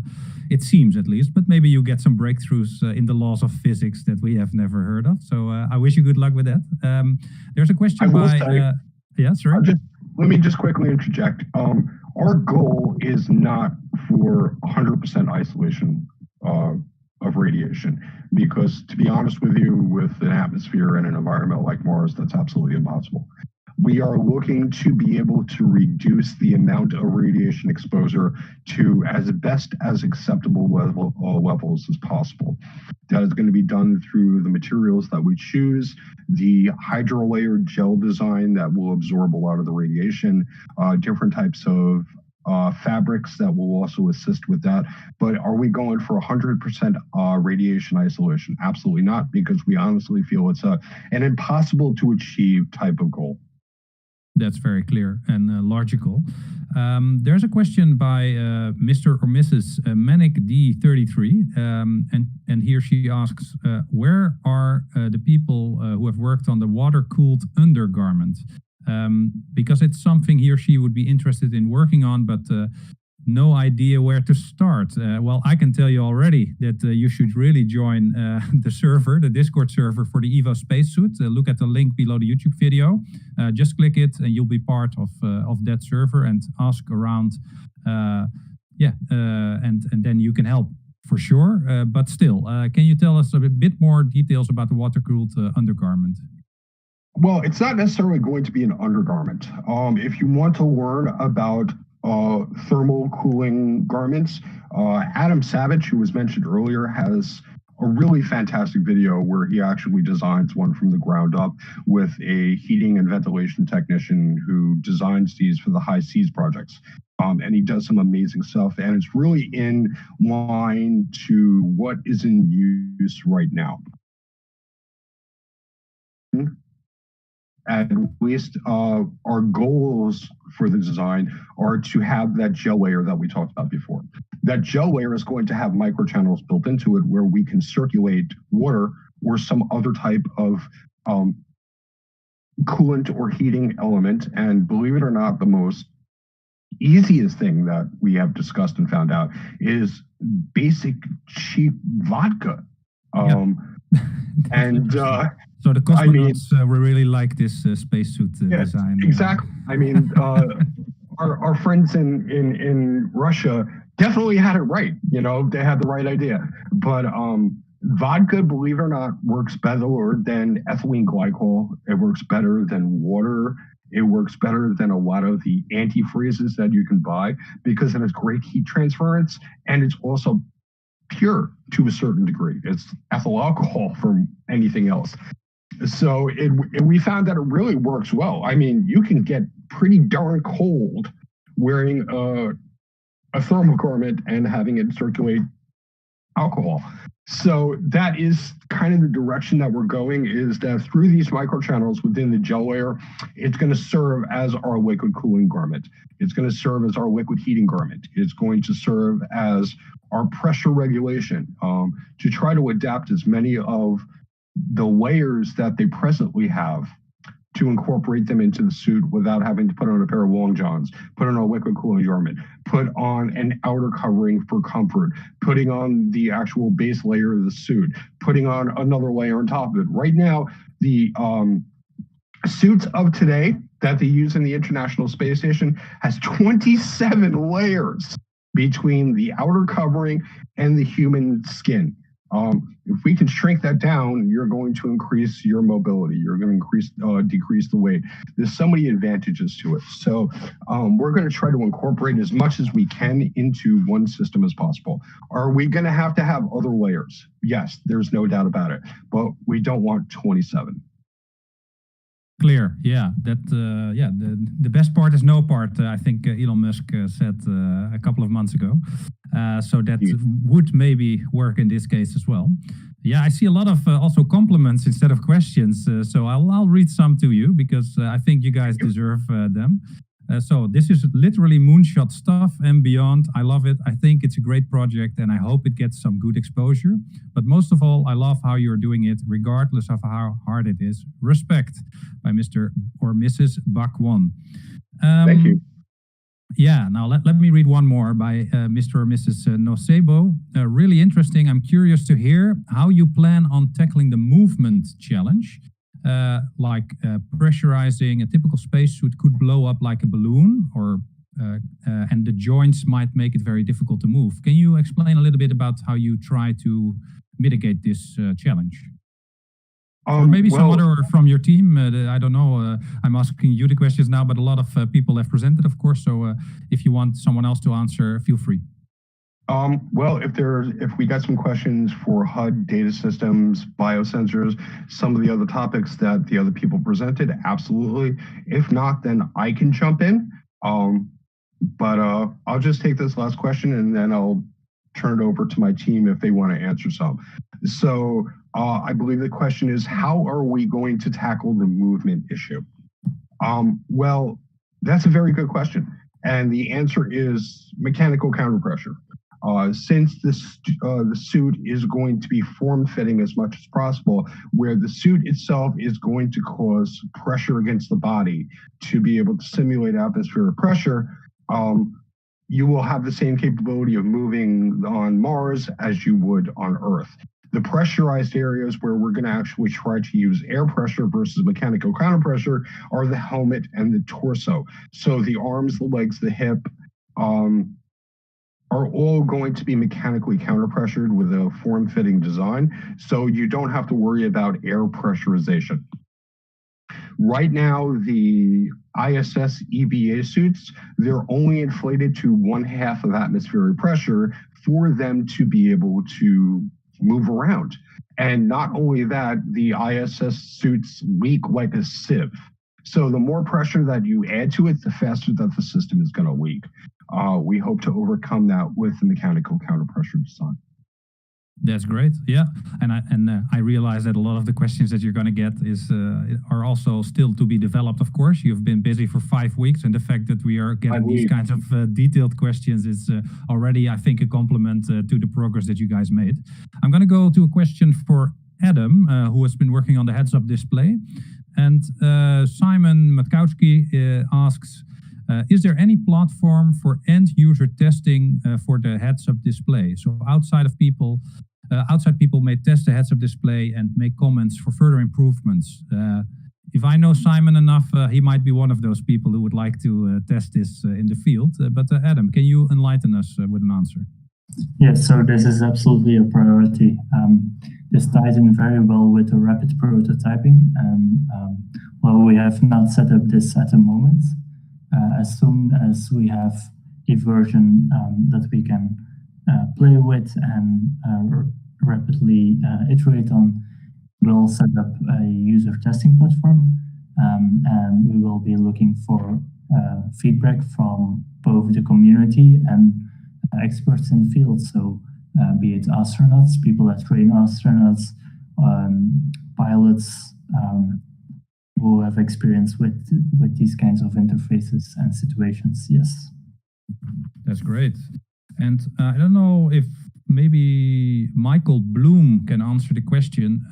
If this suit would still work for a short period of time, maybe when electricity would completely fail, because you've been talking about the sensors and biometrics and a lot of the fail-safes, but are they all reliant on some electric power being provided, or would you survive at least for a short period of time when electricity would completely fail because of some maybe electromagnetic problem in the area? Can you enlighten us on this question? Sure, that's a good question. In terms of I haven't done a lot of work in the energy generation side of it, or where we're actually getting the energy from, but assuming we there are some of the things that I've so perhaps someone else could speak more to the energy generation, energy storage side of it, but I have been looking into some sensors, some wearable body sensors that can be powered by body heat, and these are always sensors that wouldn't require that much energy. You can only get a small amount of that, but using body heat or energy difference, heat differences for some emergency energy needs is potentially possible.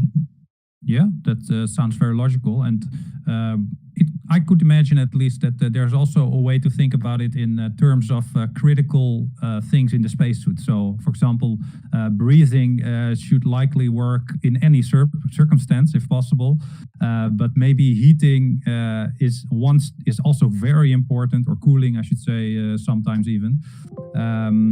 But yeah, you might be able to survive with your suit heating up, but you won't be able to survive 10 minutes without any oxygen. But you will surely think about a great solution for yeah, any possible failure, because you talked about a lot of backup systems, and you're already well underway thinking in this way. So great job. Now, a question by Slexymillion, and you guys can choose who will answer this, and that is: have you considered the wear of sand and dust on these spacesuits? One problem I could see is that sand gets between the visor layers, and it could make them stick or scratch the surface.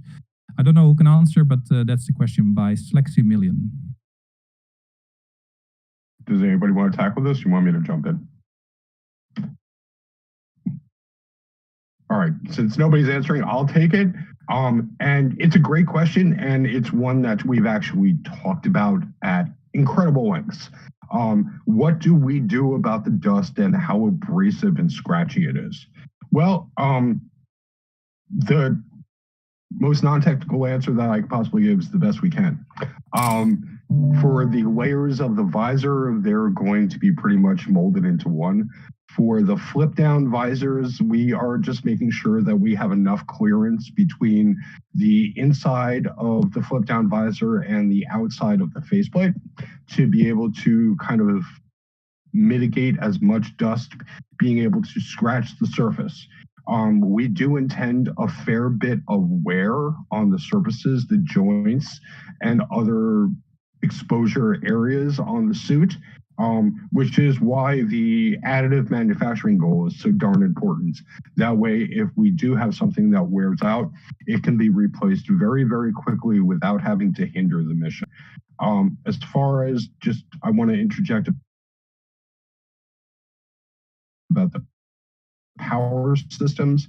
Right now, we haven't really taken a look at the power systems over the past 5 weeks because I pretty much determined that they're going to have the same power problem batteries. So we haven't really been focusing a lot on the power systems, but it is an integral part because it will be running the whole entire suit. If anybody has any suggestions on power delivery, power storage, power regeneration, power mitigation, basically I need a power expert. So if there's any out there and you wish to join, please feel free. We can definitely use your insight and advice on the situation. I actually might know someone from the original Nexus Aurora project that we did for Mars. I think his name is Blake MW. So look him up in the Nexus Aurora server. He might be one of the guys because he's great at power generation in general and yeah, storage as well. He had some great information on that. Blake MW, but I'll send it to you after this talk as well. Yeah, someone with the name of the JKHC suggests that you could do some wax print for quick patterns that you can make and cast into metals. Have you thought about that? So you're kind of talking about the West casting design to be able to do molding for metals. Yes, but unfortunately that is totally impractical for Mars. Because that's not something that can really be done in situ. Since most of additive manufacturing has some sort of feedstock, such as for sintered metal printing, where they use a laser to be able to bond layers of metal together, it's basically metal dust, could be copper dust, aluminum dust. For 3D printing, whether it be SOA or SLS, or excuse me, FDM, is that you're going to still have feedstocks. So we can take those with us. They could also be very readily recycled with the right amount of procedures and tools to be able to do so. There in the private communities, there's been so much research done on being able to do this because the amount of plastic waste since the advent of 3D printing has basically jumped tenfold. So they're looking at more designs to be able to do it. But I'm pretty sure that our Mars habitat, our Mars home, is going to have several different layers of additive manufacturing available to them that then in turn they can build the parts of the suit. Okay, I have another interesting suggestion I would like your reaction on, or reaction of one of the team at least. And that's a person who has been working as a radio tower maintenance worker. And he says, or she says, that the helmet could need some kind of beak-like mouth, so you can hold objects with that as sort of a third hand, and that the gloves could use fingernails, which is very interesting to think about. Maybe you have already thought about that, but I did not see it in the 3D models yet. Is that something you're sort of open for to think about those kinds of things? Absolutely, because who doesn't use their mouth as a third hand?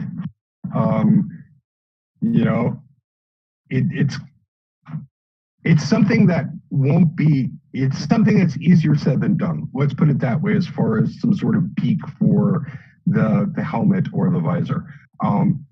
Fingernails, that's another thing that's easier said than done. Most of the tools and the equipment that are going to be needed are going to kind of be adapted for somebody who's wearing a very thick glove. So that has kind of been taken into account, but those are great suggestions. We really appreciate them. Come join us, and I mean, I'll be very happy to see any design considerations that you may have. For sure. So Thing Flinger, that's the guy or girl who has asked you this question or told you about this. Feel very welcome to press the Discord link in the description of the YouTube video and join the Discord server of the Evo Spacesuit. Then there's a question about, let me take a look for a second. Scott Engineering says it's very neat project. We all think that. I agree with you on that. And he asks he thinks that printing with different filaments is a great idea for emergency situations if you are already on Mars. Probably talking about not having to import stuff from Earth. And do you want something that is ready to use on Mars that is manufactured on Earth, or would you want to manufacture it on Mars? And I would add to that, because you said you were trying to get as many parts of the spacesuit created on Mars, if that is possible. What parts would give you the biggest challenge to create that on Mars? That's a great question, and I'll answer the first part first. And basically, we're going to need to manufacture at least the first round of suits here on Earth, and they're going to have to go to Mars with the occupants. That's kind of a given. Once they're there, they will have the capability of being able to adapt, upgrade, and improve based on what's going on there. We can always speculate how life is really going to be on Mars until, we actually get there. So that is why the adaptability of the design is so important, because, the occupants are not going to be able to wait 2 years for some sort of iteration to be able to come. They got to be able to design it there. So additional suits as the versions evolved can definitely be printed on Mars. Even the design work can be done on Earth. Any iterative improvements can be designed on Earth and just transmitted to Mars for them to be able to print and manufacture themselves. So that is basically the idea. And as far as multi-material printing, 3D printing has come so far, even in just the last 5 years, with the capacity to print different materials, do multi-material printing where you can have, just as examples, and no, we're not going to use these in the suit, is like you can combine PLA with TPU, combine it with nylon, as long as the machine itself can print all those different types. And I would suspect that the machine that we're going to end up sending to Mars, or the types of machines that we're going to be sending to Mars, are going to be able to manufacture as many different types of additive materials as possible, so it can be improved in situ. That's great. I have a question here for Bobbe and Polaris, and that is about the spacesuit operating system. Because the question is, what would be the hardest part of creating a spacesuit operating system? Yeah, it's maybe a general question, but maybe or Bobbe or Polaris could answer this question. Because you asked for developers to help, but maybe you can explain what a particular thing is that makes it hard to develop this system, and what people can help you with.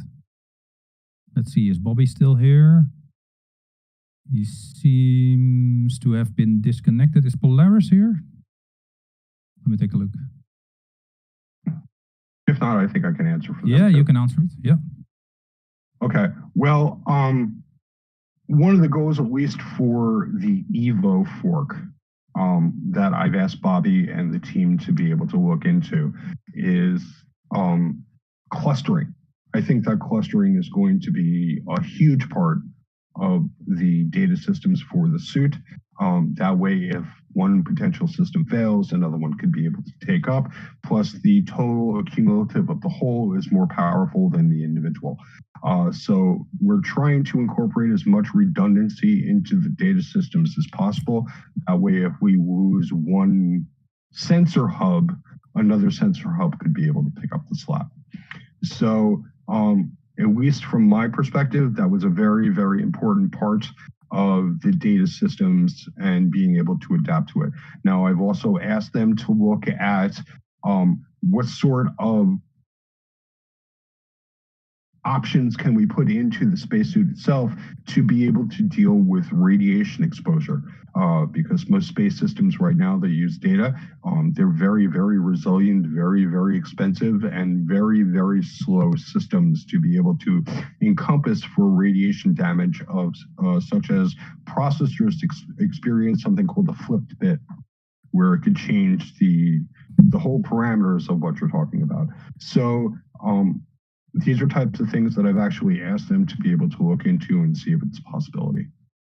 Yeah, that's a hard problem to solve. So anyone with skills in, for example, creating, I think it's called parity bits, so you can actually check if the data is corrupted, all of those kinds of things, that's really helpful. So if you hear this and you think, oh, I know something about that, please join the Discord server, and you can find the link below the video. I have another question, and that is, can you make, or did you already make, a rough estimation of the weight of the suit, and are there going to be any motoric support and electrical driven elements in this suit, even though you're of course in a lower gravity environment?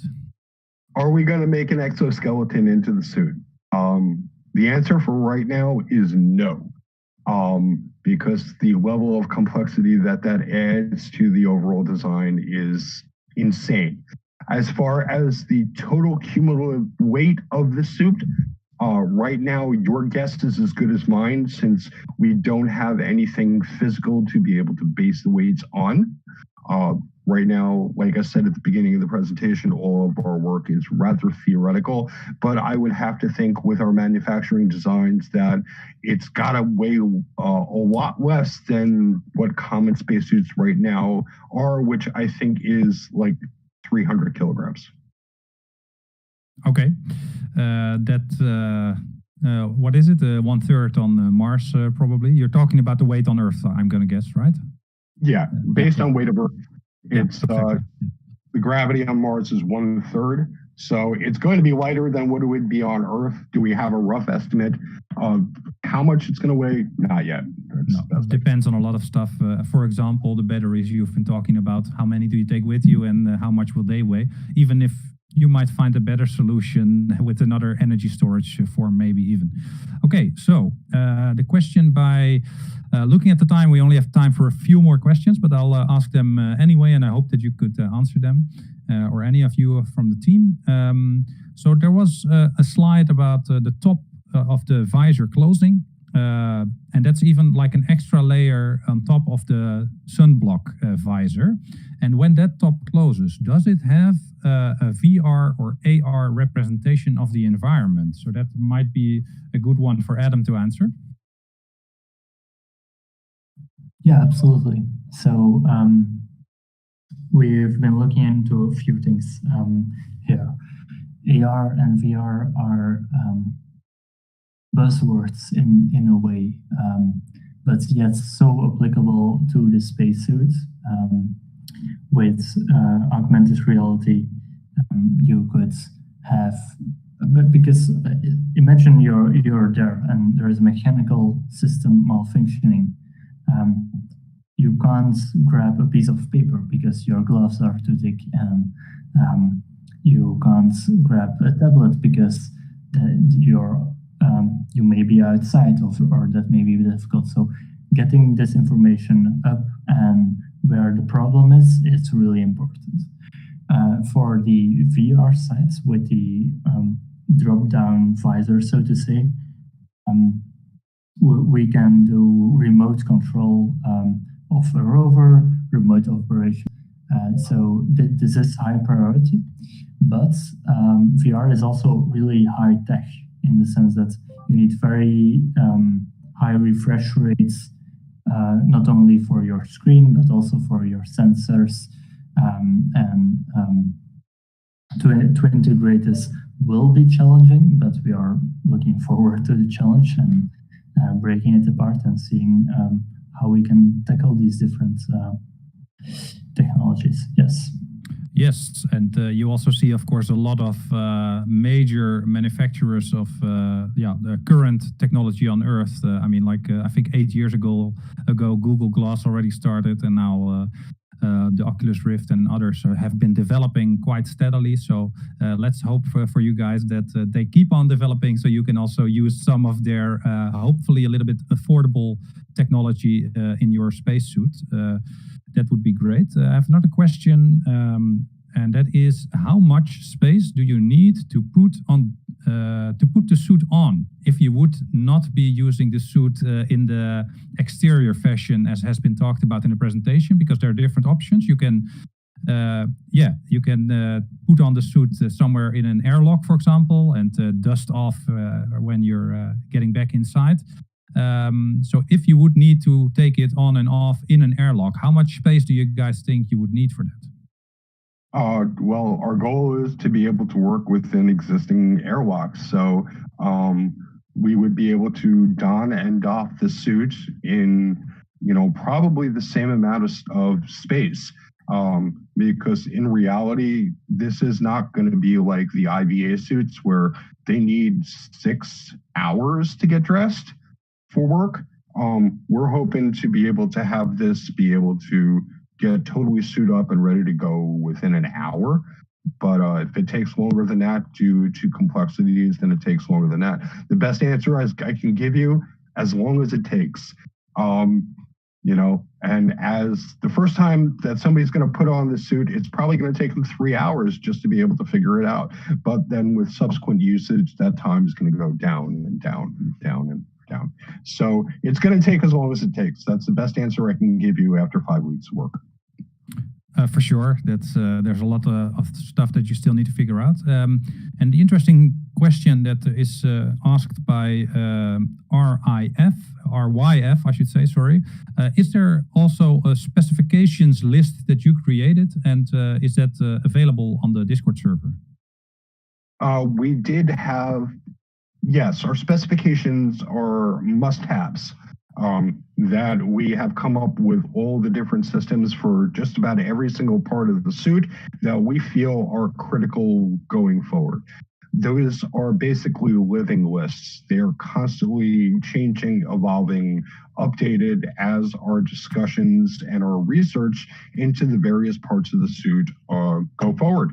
So yeah, we definitely do. They are pinned in most channels on the Discord server, but we also have our Google Drive which is about 7 gigabytes right now and growing every single day, where we have all of our research and notes and knowledge and diagrams and STLs and must-have lists, and basically the whole entire project is right there. So if you join us, then yeah, definitely you can begin to peruse this catalog and begin to assimilate a lot of the knowledge that we have. Yes, and I have actually one suggestion also from Markinir. No, I'm butchering that pronunciation, but that doesn't matter. He or she says, please add a retraction to your 3D printer because it will minimize 3D the stringing of the 3D printed parts. And I think I know what he is talking about because of the great 3D model that you have already created in real life. It's just a suggestion, but you probably thought of this yourself. Absolutely right. No, absolutely. My Ender 5 is being a real PETA right now. So yes, I completely agree with you. I do need to add some more retraction to reduce the stringing. I also need to drop the temperature on my filament a little bit. So definitely appreciate this suggestion. It means a lot to me. And also a suggestion might be that you could talk to the other Discord server of 3D printing that we have, 3D Manufacturing Discord server that we have within Nexus Aurora, which might actually really want to help you guys create some more and maybe even bigger prints that you could actually even wear. But you seem to have an Ender 5 or yourself already, so that also would work. But I think these guys would like to help you out as a team as well. Yeah, I can print some. You already have it. Yeah, you should have showed this. Yeah. Okay, that's good that you show it because we have 1 minute left. That's just in time. This is just basically a Halo Master Chief's helmet. It's a Halo Mark 6 helmet that I've been in the process of working with, testing different technologies such as carbon fiber inlaying and isolation and everything else. But it's a long way to go. But yeah, if you look at some of the stuff, it's I have some work to do. But our helmet is not going to look like this. This is just one example of the type of things that we are doing. But yeah, we can do some pretty big stuff, but any help that people can give will be tremendously huge, and we would be most grateful for it. Exactly. So the Markiniri, or whatever his name is, please join the server and make sure that you can help out and maybe make the prints yourself, because he seems to have a knowledge about this. As a final question, because we've been going on for over 2 hours, which is a new record, I think.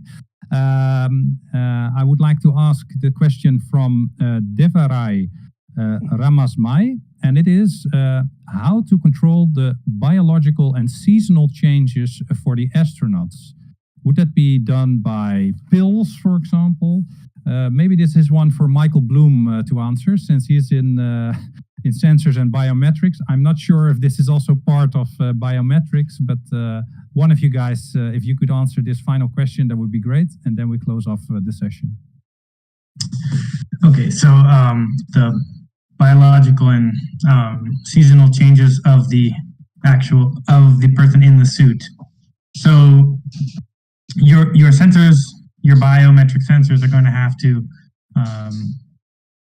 know about those. They're going to have a plan for reading those and understanding, okay, this is what the body should be right now. This is where it is. Is there anything we can do about that difference between where it is and where it should be? Yeah, so that's it's probably going to involve modeling and machine learning, artificial intelligence to analyze the data that you're getting from your biometric data and comparing it to where it needs to be. Depending on what changes, you might have different solutions to that. For sure. Okay. I also might yeah. also just be able to quickly interject with that. The question was kind of ambiguous about I'm not entirely sure if the question was necessarily about how the sensors and the systems are going to adapt to the environmental changes or the squishy human inside. We are basically just concerned about keeping the human alive, healthy, productive, and functional as much as possible. certain things are going to be out of the realm of control for the suit, but the system is also going to be designed to get smarter the more that you use it. So it'll be able to learn and adapt itself to meet whatever changes you could encounter in the future. And with that, I would like to close and thank you guys for your great presentation. This is the longest talk that we had on the Nexus Aurora live stream that we have up to now. I would also like to say one more time that Nexus Aurora actually has a Discord server, which a lot of other projects like the EVO Spacesuit team are connected to. We all work together to take the next step in space exploration, and in this case particularly human space exploration and Mars settlement even. And I have been your host, Next Astro. I'm hosting this every Saturday. If you want to follow me on social media, that's also very well liked by me. And if you want to present one of those as one of the streams as we have had today, make sure to get into the Discord or contact me on Twitter, for example, or tag me with the Next Astro tag, and we'll have a conversation about what is possible for you. For now, I would like to thank all the people that have been watching this 2-hour live stream, and I would also like to say that there will be still a lot of questions left that we have not been able to answer at this moment, but go to Reddit and go to the